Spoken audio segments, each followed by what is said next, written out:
Hi, I'm Pradeepa, a watercolor artist, and today we're going to see how to paint this beautiful landscape with that big cloud up in the sky and these flowers in the foreground. So the topics we'll be covering today are cloud and the foreground with those flowers. Let's do this. Today we've got cobalt blue, cerulean, ultramarine blue, green gold, burnt sienna, permanent rose, and violet. We also need brushes, which is like size 12 or 14, size 8, a smaller size 2 brush, and a rigger. You also need 2 water containers, one for dirty water and to clean out your brush, and the others to pick up clean water. Let's get painting. I'm just mixing some burnt sienna along with some cobalt blue. I'm getting big pools of them ready because I will need them when I actually start painting. So we've got a blank paper which is about 9 by 12 inches, and you can see I've got the painting on the side so you can follow what exactly I'm doing at which point. So I'm just starting with the cobalt blue, maybe mixed with a bit of cerulean. You can see the cerulean shade there. And I'm painting all around the cloud now.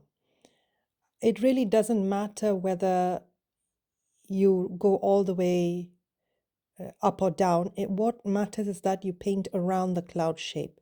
So I'm more painting around the edges first, and then once we go towards the cloud, that's when we'll be painting more carefully around the cloud. And you can see I've got a lot of water on the paper right now, and I'm just using a smaller brush to shape the edge of that cloud. So initially I painted with a larger brush, but when we're coming to do the outline for the cloud, we are going to use a smaller brush to do that. And you can see where there's a large puddle of water. I want to keep going and add more water and pigment where it is to stop the paint that we've already put down from drying. And I'm also using the tip of that larger brush to make those collop shapes, which that is how the edges of the clouds are, aren't they? Then I'm just coming round. You can see now how it helps so much to have that big puddle of blue. I'm just going round at the bottom of that cloud and also defining the bottom edge of that cloud a little bit. I do apologize for my camera going in and out of focus. I think I must have set a wrong setting for the focus. I'll make sure it doesn't happen next time. But coming back to the painting, you can see I'm going round defining the edge of that cloud. You can see I've just run out of paint there, so I'm going back to refill my paint. This is something you would always have to do when you're painting. So paint only a few strokes and then go back to refill the paintbrush. Now, the reason I'm going again and again in with that paintbrush in places that I've already painted is to make sure that the whole area stays wet and so that they all dry together at the same time. Otherwise, we will have some cauliflower effects if one bit dries quicker and the other bit dries slower. And you can also use this time to really define the edges of that cloud so that it looks like a cloud. So I think we've got a big cloud shape there. So I'm just making sure, going over and over again with those sweeping brush strokes to make sure that everything is evenly wet in the sky area.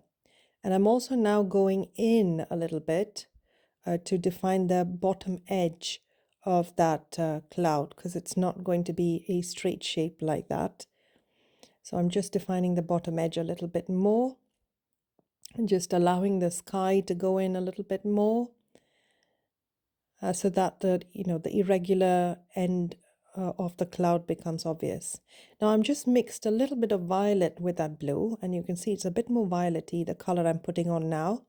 And that's going to be the shadow color, which we're putting at the base of the cloud. And it doesn't matter if it blends a little bit with the sky underneath. And this is something you've got to bear in mind when you're painting the cloud or any other object. You've got to decide where the light comes from.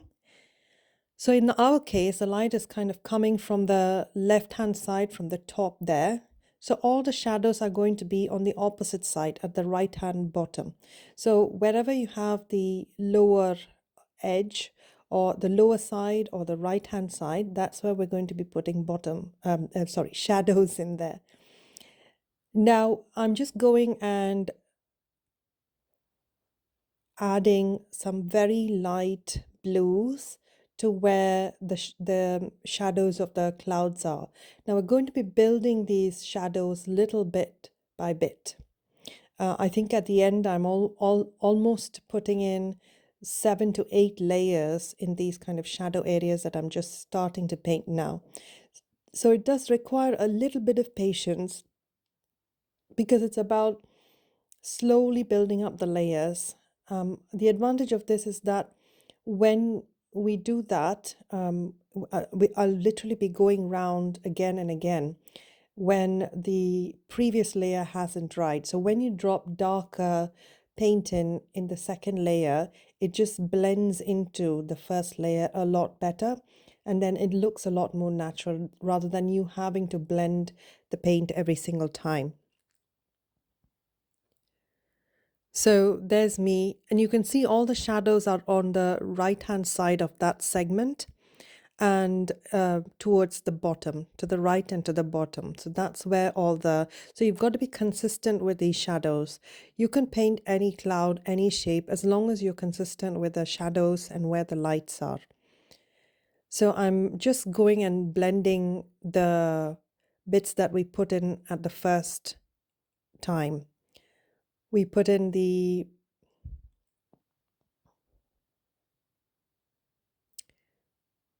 We put in the shadows, and then I'm just going and adding some darker shadows now with that bluey violet. And you can see I'm sort of blending the shadows that we put in the cloud with the bottom of the cloud, so it doesn't look like a stark difference. So I'm repeating this process of putting a cobalt blue, a little bit of the cerulean blue, and look, I'm coming in now again with that shadow area. So this is where we start to build up. So once I've applied that, I'll then come in with a watery brush, or rather just wet, not too much watery, and just blend that edge out where it goes into the lighter part of the cloud. So again, adding some darks and then blending that out with a just wet brush. So it doesn't look like it has a very harsh shadow, because if you look at clouds, that's how they are, aren't they? So I'll be going around doing this every single portion, in every single portion of the cloud. I mean, there's a few clouds in there, so I'm just adding where I think there will be more shadows, and I'm just going in and then softening it out. Where we add it and the paint hasn't dried yet, those are places where you don't need to worry too much about blending it with a just wet brush. But some places do need blending. If you wait too long, then it'll dry, and it'll dry with a hard edge. And especially if you use a staining color like the phthalo blues, then it's much harder to correct your mistakes. So that's what I'm doing. I'm just going around, and slowly, very slowly, you can see the shape of the cloud forming. It's starting to take form.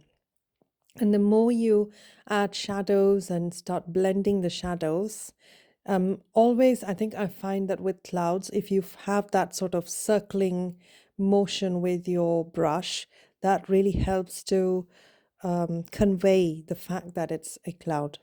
So again, I'm going into the bottom of the cloud with some more of that ultramarine blue, Once we are happy with that, I'm just going and also putting that in the shadow. You can see again, I'm blending out where that shadow meets the lighter areas. And I'm just, so this is probably my third or fourth layer, I think, going in. And so this is important to do. So as we slowly build up the cloud layers,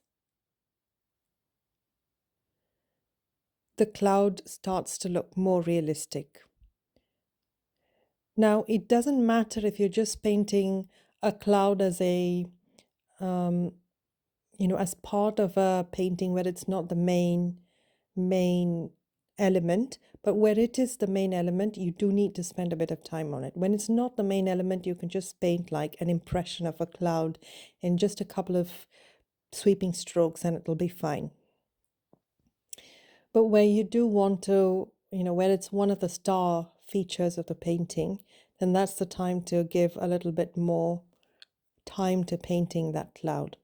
You can see I've gone over this cloud so many times now, so it just takes a bit of patience to get the cloud form and shape really well. And that's the thing we've got to understand, when it depends on how important that subject is in a painting. Where the cloud forms one of the main features in a painting, you have to spend a bit of time to refine all the features of that subject. So here I am going back in with some cobalt blue, again, maybe even mixed with a little bit of burnt sienna. So any blue like ultramarine blue or cobalt blue, when you mix it with a bit of burnt sienna, it becomes a slightly less vibrant version of itself. So it's almost like a shadow color then. So that's what I'm doing now, painting with the less vibrant versions of the same color. And ultramarine blue especially makes a really good shadow color. And when it's mixed with burnt sienna, it makes a really pleasing gray, which you can then adjust into however cool you want, however warm you want, depending on the ratio of the sienna to the ultramarine blue. So again, I'm going and adding like very light shadows to where the dark shadow and the light shadow meet, and then just removing the excess with a very lightly wet brush. So you can see I'm just going and faffing around with the edges of where some of those sharp edges have formed. I'm just making sure that I try and remove them the best I can. The best brush to remove those kind of hard edges, if you like, is a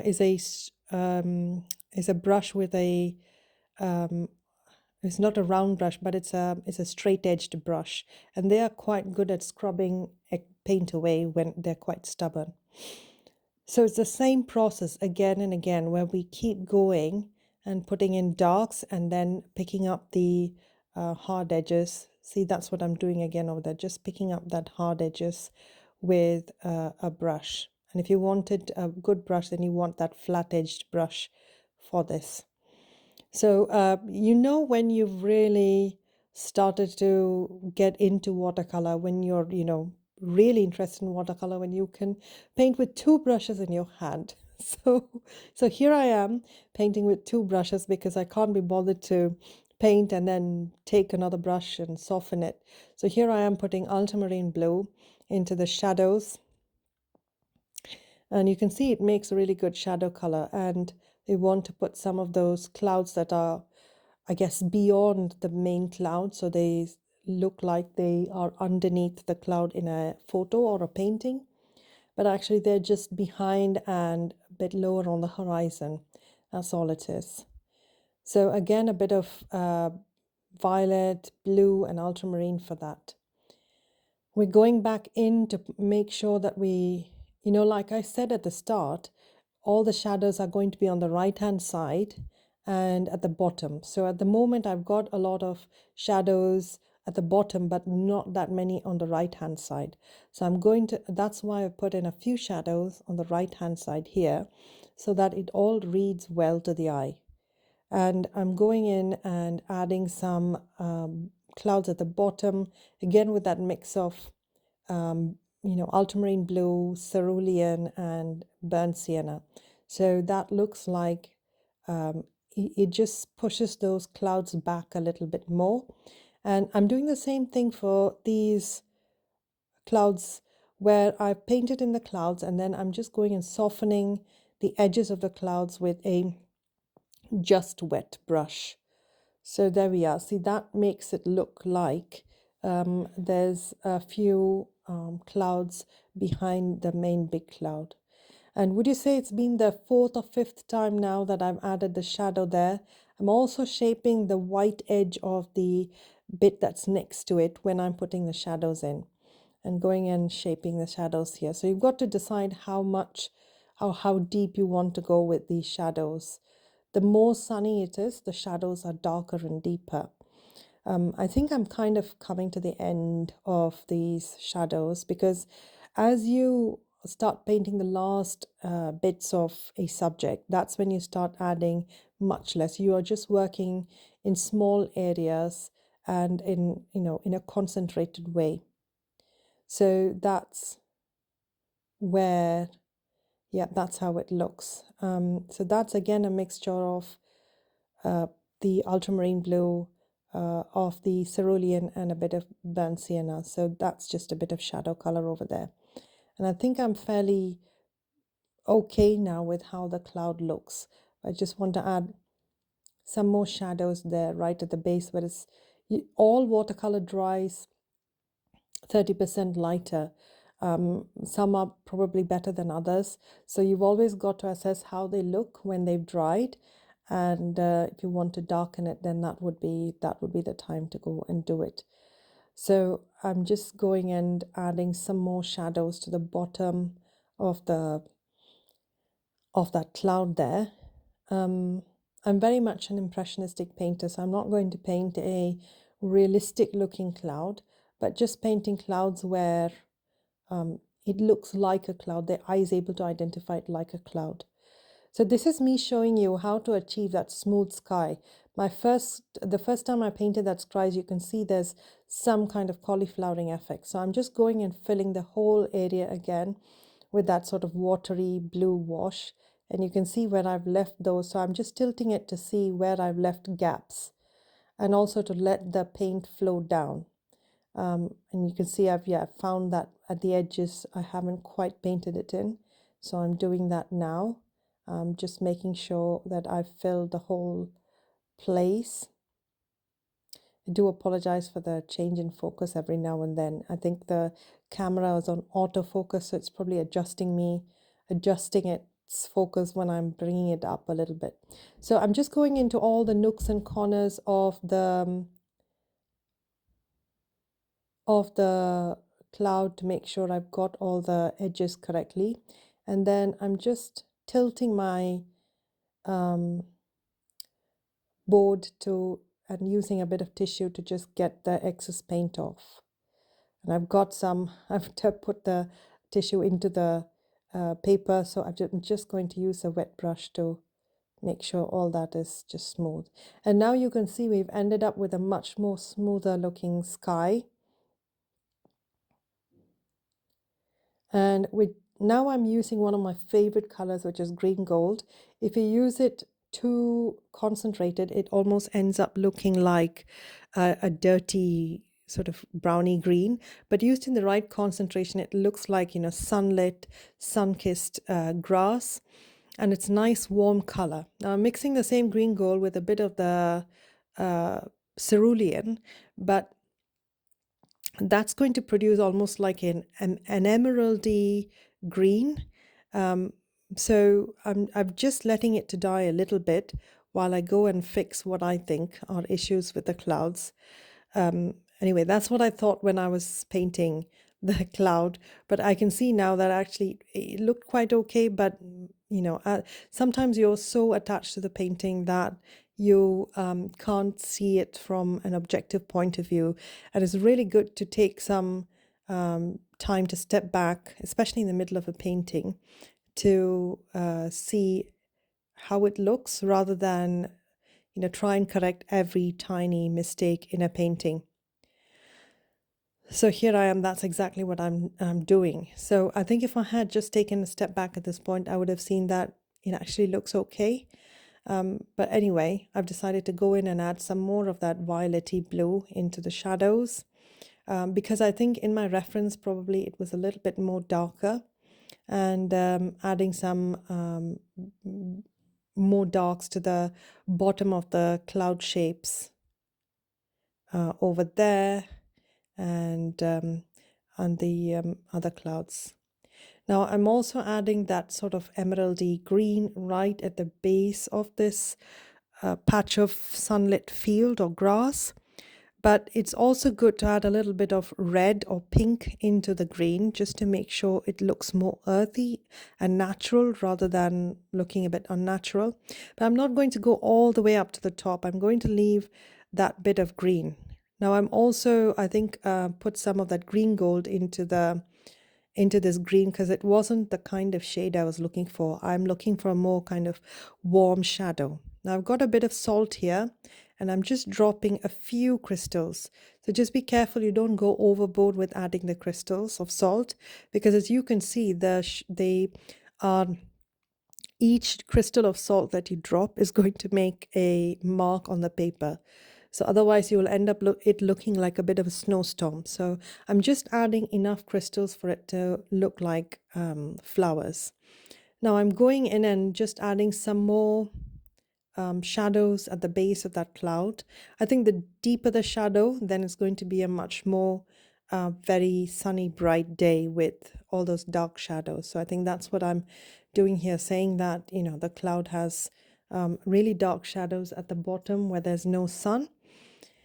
And I'm also blending the shadows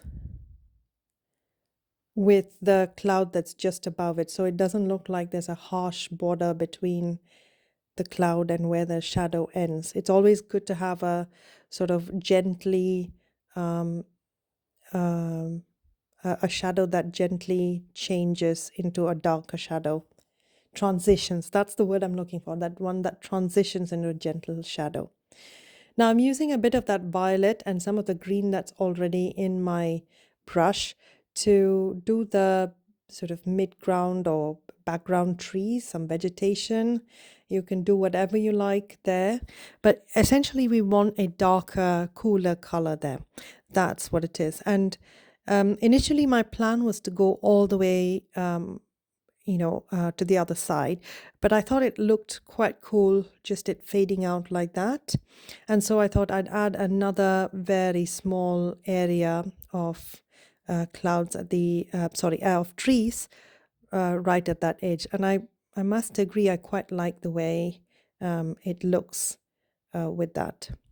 Now I'm using a rigger brush and some of that brown that we had along mixed with some of the green to make that, even some violet, and adding some sticks or stems, whatever you might call, to say that there's some vegetation there and those flowers are growing. So this is where you see how the salt has made ready-made flowers for us. And all we do is wait for the salt to do its magic, and then we just go and add the stems. So any kind of dark color works for this, really. You've got a bit of brown, a bit of green, pink, blue, all of these colors. Just mix them all together, and you just want a very dark but nondescript color. And it shouldn't take your attention away from the flowers and the cloud above. So now I'm happy with all the stems that I put in, and I'm happy with how they look. So take your time, because we won't be coming back to do this, so this will be it. So take your time to, just work and put in as much as you like. It's also a good time to take a step back and see whether you like what you've done. Now with a bit of the pink, so I've used permanent rose here, I'm just dropping it into the center of the flowers. As you can see, the flowers are still wet. I mean, the salt, it hasn't completely dried. So the little bit that I'm adding is just going to spread. So that's why I'm just keeping it to the center of the flowers, because I know it's going to spread out. And I'm not using it on all the flowers because I think it's nice to make some of the flowers just as it is. I think it's nice to have some white or cream flowers and some pink flowers. Once we are happy that we've done enough flowers, so I think I'm quite happy with the way it looks now. Now again, this pink is going to dry a bit lighter, so if you want to add pink, more pink later, then you can. But I'm quite happy with it as I see it now. So I'm removing the tape from the edge of the paper. And this is a 9 by 12 inch Bockingford paper, in case I missed saying it at the start. So once I've removed all the tape, you can see how it looks. I'm quite pleased with the flowers. They do look quite good. And there's the cloud. And yes, I am quite happy with the cloud as well. I think I went back and removed maybe a touch of the paint at the bottom, but I hope you enjoyed painting along with me. Please do like and subscribe, and I will see you next time. It really helps to support my channel. Bye now.